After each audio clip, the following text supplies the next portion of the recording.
Pemirsa, Anda kembali menyaksikan Nusantara Economic Update bersama saya Rian Antono dan langsung saja kita beralih ke segmen Business Bites.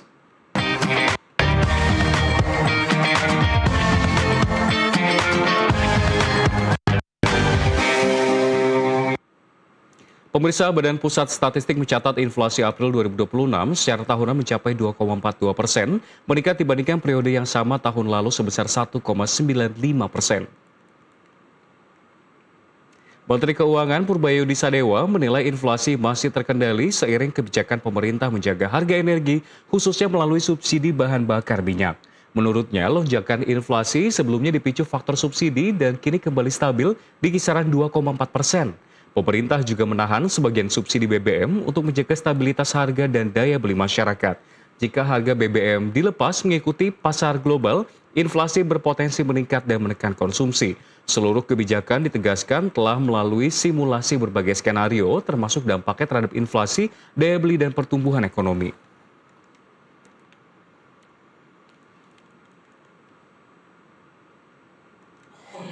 Subsidi begitu hilang kan balik ke 2,4 ya, 2,4 tadi ya? Iya, 2,42 sama. Nah, sekarang Anda kritik tuh ekonomi-ekonomi yang bilang 3, 4, nggak terkendali. Hah? Udah santai kan? Ke depan kan kita absorb harga minyaknya kan. Tidak hanya yang menekan harga minyak tinggi, inflasi tinggi, tidak hanya harga minyak yang berlebihan naiknya. Ini kan yang bersubsidi nggak kita naikin. Transportasi barang juga rasanya nggak naik kan, yang solar untuk transportasi barang. Jadi inflasinya akan relatif terkendali. Apalagi? Tapi kalau kita lepas harga minyak, harga BBM sesuai dengan harga minyak dunia, pasti harga minyaknya inflasinya naik tinggi, daya beli akan tergerus, ekonomi akan melambat secara signifikan. Itulah alasan kenapa kita menahan sebagian subsidi BBM. Jadi itu ada hitungannya, bukan saya sok jago banyak duit bagi-bagi, bukan. Itu ada hitungannya. Hitungannya kita adalah mana yang paling bagus, kita subsidi atau kita ambil subsidinya, uang saya banyak saya belanjain, tapi ekonominya runtuh dan susah dikendalikan. Jadi itu udah kita pengalaman saya udah ngeliat 25 tahun terakhir harga minyak dunia seperti apa, dampaknya kita seperti apa. Jadi setiap kenaikan sedikit pun kita sudah tahu hitungannya, kita kira-kira berapa sih dampaknya ke inflasi dan ke daya beli dan ke pertumbuhan ekonomi. Langsung saja pemirsa, kita akan melihat seperti apa bagaimana pelaku usaha membaca situasi ekonomi saat ini, benarkah ruang fiskal pemerintah dan dunia usaha sama-sama sedang terjepit?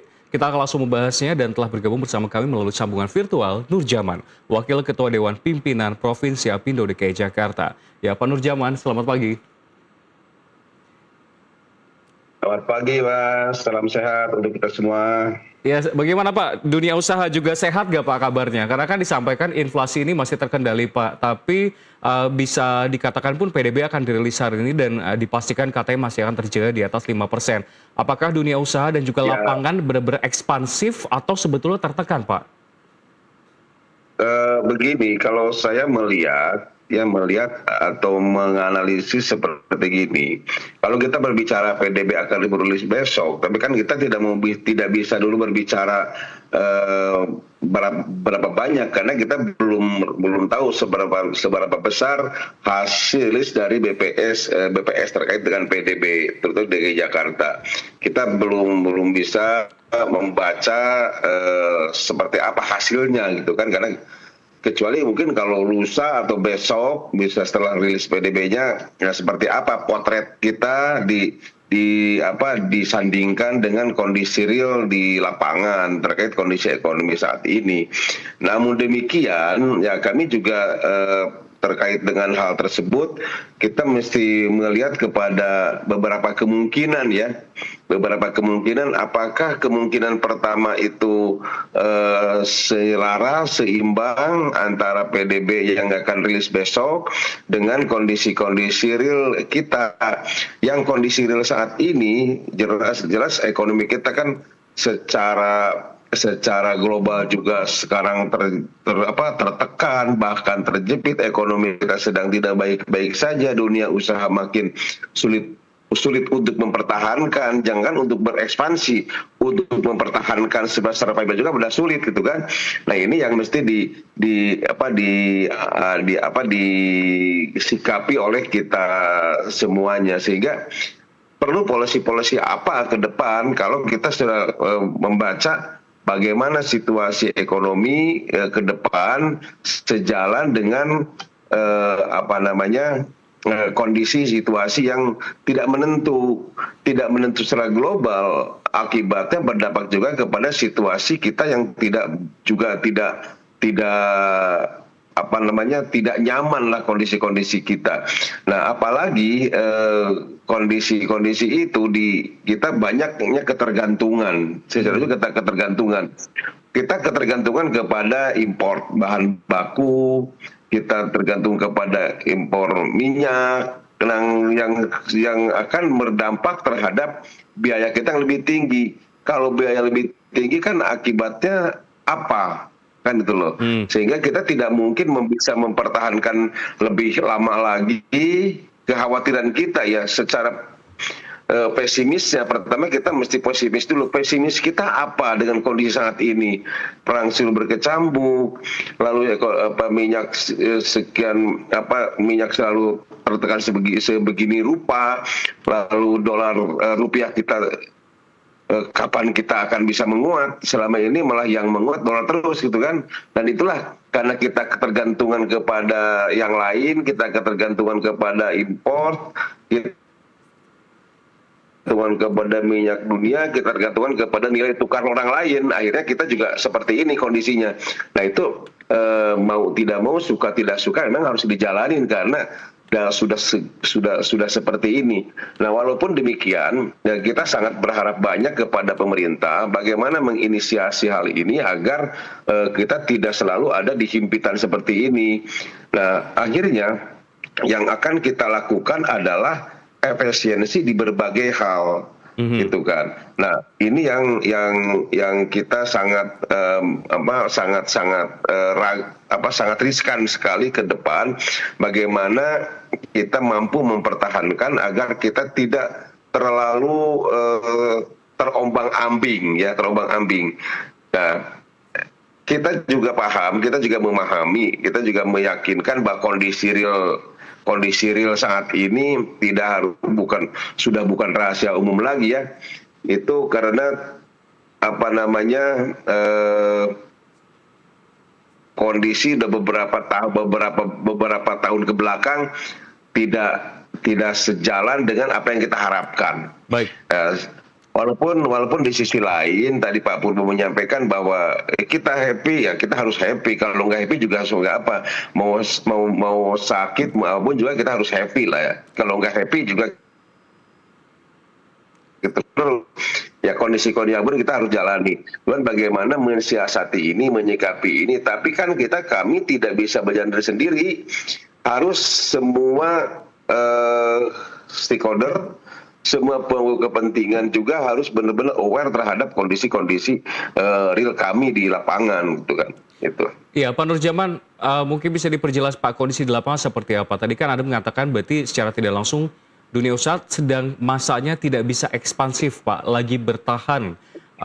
Wait and see, menunggu kondisi seperti apa, bisa digambarkan mungkin daya belinya seperti apa dari masyarakat. Lalu juga terkait dengan para pelaku usaha dan karyawan-karyawannya, apakah memang ada sejumlah sektor-sektor yang paling terdampak dan terpaksa melakukan PHK, Pak?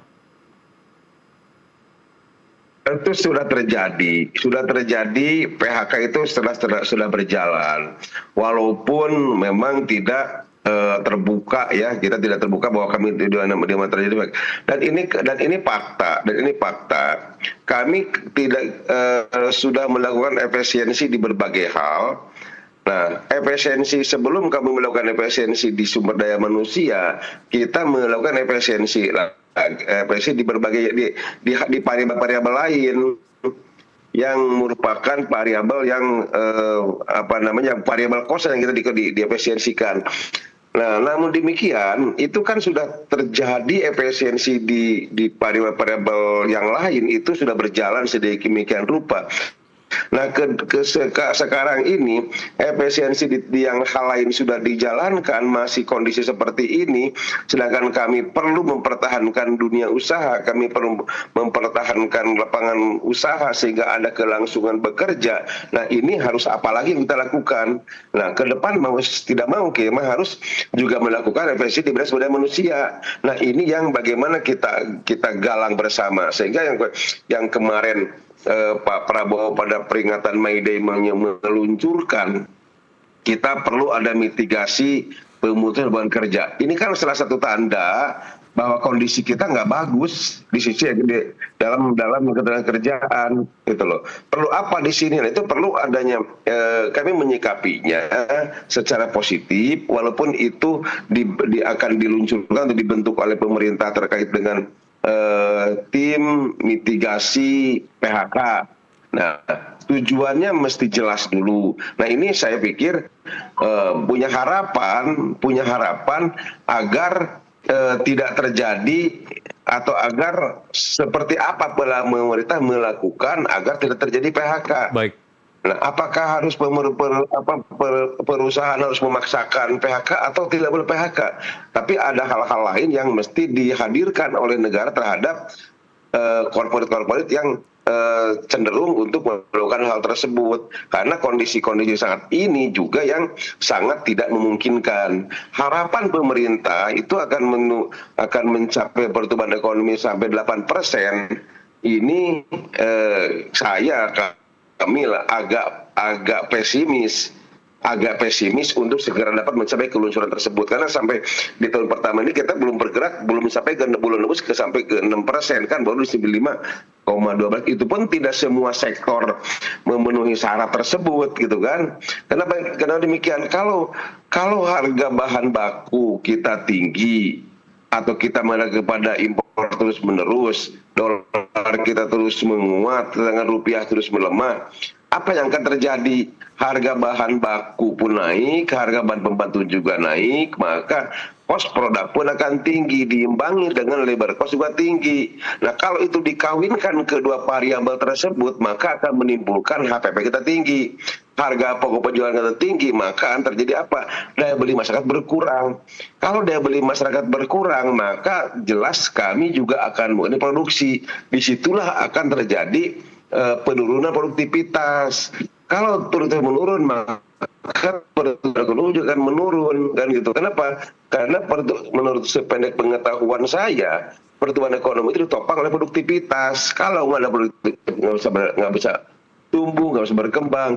Bagaimana produktivitas bisa naik, bisa tumbuh dan bisa berkembang kalau daya beli masyarakat berkurang, gitu kan. Yang biasa belinya 10 tinggal beli 5, biasa beli 5 tinggal beli 2, yang biasa beli 2 jadi nggak beli. Akhirnya kan terjadi penumpukan di tempat-tempat kami. Nah, kalau jadi penumpukan, maka kami tentu akan mengurangi produktivitas. Baik. Akan mengurangi produksi. Baik. Kalau udah produksi, maka dapat kemana? Mengurangi tenaga kerja juga. Nah, ini yang kita mesti disikapi bersama, gitu.